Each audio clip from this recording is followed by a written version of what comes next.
stories are the best. I was one of 3 people in 2007 to win a lunch with Dan Kennedy. Now, if you don't know Dan Kennedy, that doesn't mean anything. But if you know who Dan Kennedy is, it's a big deal.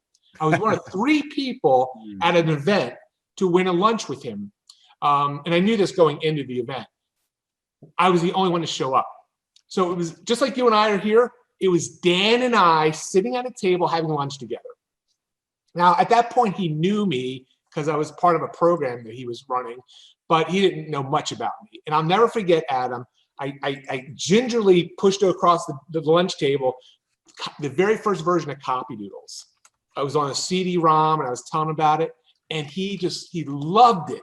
He took a photo of me. He wrote this most awesome testimonial, which you may appreciate because he mentioned Guinness, the beer.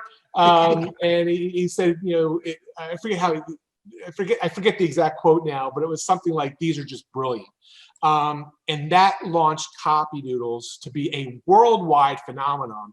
And literally 13 years later, we still have hundreds of people in our Copy Doodles membership site that, you know, use these handwritten doodles to mark up their videos, their websites, their paper and ink sales letters.